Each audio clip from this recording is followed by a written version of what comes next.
आज संतान सप्तमी है। आज संतान सप्तमी है तो हम सभी सखियाँ संतान सप्तमी व्रत कथा। संतान सप्तमी व्रत कथा। यह व्रत भाद्रपद मास के शुक्ल पक्ष की सप्तमी को किया जाता है। इसकी कथा हम विस्तार से वर्णन करते हैं। एक दिन महाराज युधिष्ठिर ने भगवान से कहा कि हे प्रभु, कोई ऐसा उत्तम व्रत बताइए जिसके प्रभाव से मनुष्य सांसारिक दुख क्लेश से दूर होकर पुत्र एवं पौत्रवान हो जाए। यह सुनकर भगवान बोले, हे राजन, तुमने बहुत ही उत्तम प्रश्न किया है। एक पौराणिक इतिहास में आपको सुनाता हूँ, कृपया ध्यानपूर्वक सुनें। एक समय श्री लोमस ऋषि ब्रजराज की मथुरापुरी में वसुदेव देवकी के घर गए। उनको आकर देखते हुए दोनों अत्यंत प्रसन्न हुए और उनको सभी प्रकार से वंदना सत्कार करके उनके चरणोदक से अपने घर को और शरीर को पवित्र किया। मुनि प्रसन्न होकर उनको कथा सुनाने लगे। कथा के कहते कहते लोमस ऋषि ने कहा कि हे देवकी, दुष्ट दुराचारी कंस ने तुम्हारे कई पुत्र मार डाले, जिसके कारण तुम्हारा मन अत्यंत दुखी होगा। इस प्रकार राजा नहुष की पत्नी चंद्रमुखी भी दुखी रहा करती थी, किंतु उन्होंने संतान सप्तमी का व्रत विधि विधान से किया, जिसके प्रताप से उनको संतान का सुख प्राप्त हुआ। ऐसा सुनकर देवकी ने हाथ जोड़कर कहा, हे ऋषिराज, कृपया वह व्रत मुझे विस्तार से समझाइए ताकि मैं भी इस दुख से छुटकारा पाऊँ। तब लोमस ऋषि ने कहा, हे देवकी, अयोध्या के राजा नहुष, उनकी पत्नी चंद्रमुखी अत्यंत सुंदर गुणवान भार्या थीं। उसी नगर में विष्णुगुप्त नाम का एक ब्राह्मण भी रहा करता था। उसकी स्त्री का नाम भद्रमुखी, वह भी अत्यंत रूपवान सुंदरी थी। रानी और ब्राह्मणी में अत्यंत मित्रता और प्रेम भाव था। एक दिन दोनों सरयू नदी के किनारे स्नान करने निमित्त गईं। वहाँ उन्होंने देखा कि बहुत सी स्त्रियां सरयू नदी में स्नान करके निर्मल वस्त्र धारण कर एक मंडप में श्री भगवान शंकर और पार्वती की मूर्ति स्थापित करके उनकी पूजा कर रही हैं। रानी और ब्राह्मणी ने यह देखकर उन स्त्रियों से पूछा कि हे बहनों, यह तुम किस देवता और किस प्रयोजन से इस व्रत को कर रही हो? यह सुनकर उन स्त्रियों ने कहा, हम संतान सप्तमी का व्रत कर रहे हैं और हमने भगवान शिव एवं पार्वती का पूजन चंदन अक्षत आदि से षोडशोपचार विधि से संपन्न कराया। यह इसी पुनीत व्रत का विधान है। यह सुनकर रानी और ब्राह्मणी ने इस व्रत के करने का मन ही मन संकल्प लिया और भर घर वापस आईं। ब्राह्मणी भद्रमुखी तो इस व्रत को नियम पूर्वक करती रहीं, किंतु कालांतर में रानी राजमद के कारण इस व्रत को कभी करती कभी भूल जाती और कुछ समय बाद दोनों का निधन हो गया। दूसरे जन्म में रानी ने बंदरिया और ब्राह्मणी ने मुर्गी की योनि में जन्म पाया। इधर ब्राह्मणी मुर्गी की योनि में भी कुछ नहीं भूली और भगवान शंकर तथा पार्वती का ध्यान करती रही, किंतु उधर रानी बंदरिया की योनि में सब कुछ भूल गई। थोड़े समय बाद इन दोनों ने यह देह भी त्याग दी। अब इनका तीसरा जन्म पुनः मनुष्य योनि में हुआ। उस ब्राह्मणी ने तो एक ब्राह्मण के यहाँ कन्या के रूप में जन्म लिया तथा रानी ने एक राजा के यहाँ राजकन्या के रूप में जन्म लिया। उस ब्राह्मण कन्या का नाम भूषण देवी रखा गया तथा विवाह योग्य होने पर उसका विवाह गोकुल निवासी अग्निशील नामक ब्राह्मण से कर दिया गया। भूषण देवी इतनी सुंदर थी कि वह आभूषण रहित होते हुए भी अत्यंत सुंदर लगती थी और कामदेव की पत्नी को रति को भी उसके सम्मुख ले जाती थी। भूषण देवी के अत्यंत सुंदर सर्वगुण संपन्न चंद्रमा के समान धर्मवीर कर्मनिष्ठ शील स्वभाव वाले 8 पुत्र उत्पन्न हुए। यह भगवान शिव के व्रत का पुनीत फल था। दूसरी ओर शिव विमुख रानी के गर्भ से कोई पुत्र नहीं हुआ और निस्संतान होकर दुखी रहने लगी। रानी और ब्राह्मणी में जो प्रीति पहले जन्म में थी वह अब भी बनी रही थी। रानी जब वृद्धावस्था को प्राप्त होने लगी तब उसके एक गूंगा तथा बहरा तथा बुद्धिहीन अल्प आयु वाला एक पुत्र प्राप्त हुआ और 9 वर्ष की आयु में ही क्षणभंगुर संसार को छोड़कर चला गया। अब तो रानी पुत्र शोक में अत्यंत और भी दुखी और व्याकुल रहने लगी।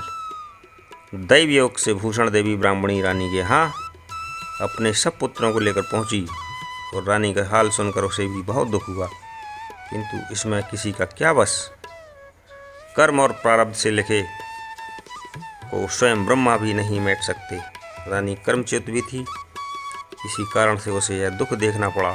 उधर रानी इस ब्राह्मणी के इस वैभव और 8 पुत्रों को देखकर उसके मन ही मन ईर्ष्या करने लगे तथा उसके मन में पाप उत्पन्न हुआ। उस ब्राह्मणी ने रानी का संताप दूर करने के लिए निमित्त अपने 8 पुत्रों को रानी के पास छोड़ दिया। रानी ने पाप के वशीभूत होकर उन ब्राह्मण पुत्रों की हत्या के लिए विचार से उनके लड्डुओं में विष मिलाकर उनको भोजन करा दिया, परंतु भगवान शिव की कृपा से एक भी बालक की मृत्यु नहीं हुई। यह देखकर रानी तो अत्यंत आश्चर्यचकित हुई और इस रहस्य का पता लगाने के लिए मन में ठान लिया। भगवान की पूजा से निवृत्त होकर वह जब भूषण देवी आई तो रानी ने उससे पूछा कि मैंने तेरे पुत्रों को मारने के लिए इनको जहर में मिले हुए लड्डू खिलाए, किंतु इनमें से एक भी नहीं मरा।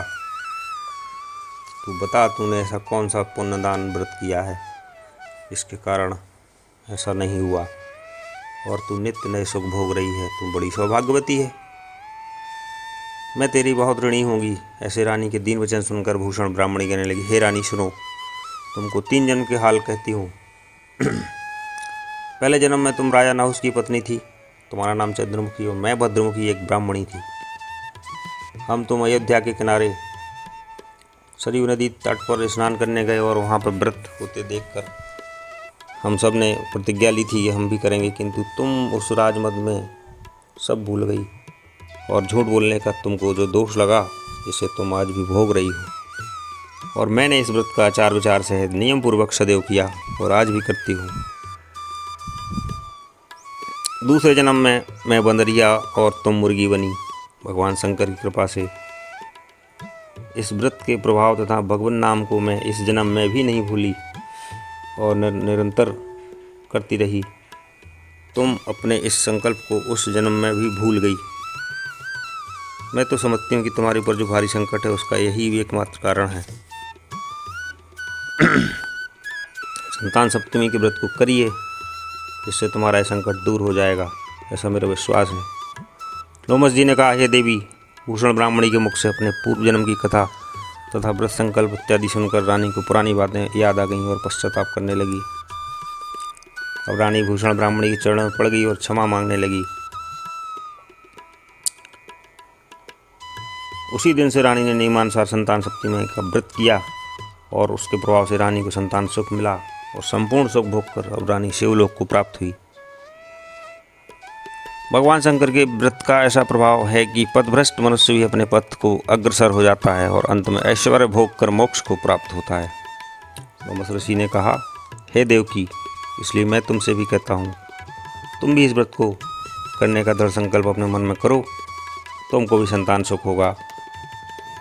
इस प्रकार देवकी हाथ जोड़कर लोमस ऋषि पूछने लगे, हे ऋषिराज, मैं इस व्रत को अवश्य करूँगी, किंतु इसके नियम विधि आदि मुझे समझाइए। तब ऋषि बोले, इस पुनीत व्रत को भादों के महीने की शुक्ल पक्ष की सप्तमी के दिन किया जाता है। उस दिन ब्रह्म मुहूर्त में उठकर किसी नदी अथवा कुएं के पवित्र जल से स्नान करके निर्मल वस्त्र पहने, भगवान शंकर और जगदम्बा पार्वती की मूर्ति की स्थापना करें। इन प्रतिमाओं के सम्मुख सोने चांदी के तारों का अथवा रेशम का एक गड़ा बनावें।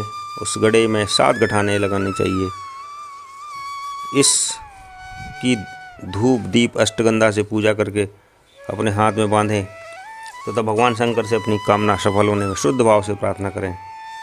तदनंतर 7 पुआ बनाकर भगवान को भोग लगावें और साथ ही पुआ एवं यथाशक्ति स्वर्ण और चांदी की अंगूठी बनाकर इन सबको एक तांबे के पात्र में रखकर उनका षोडशोपचार विधि से पूजन करके किसी सदाचार धर्मनिष्ठ कर्मनिष्ठ सत्पात्र ब्राह्मण को दान देवें।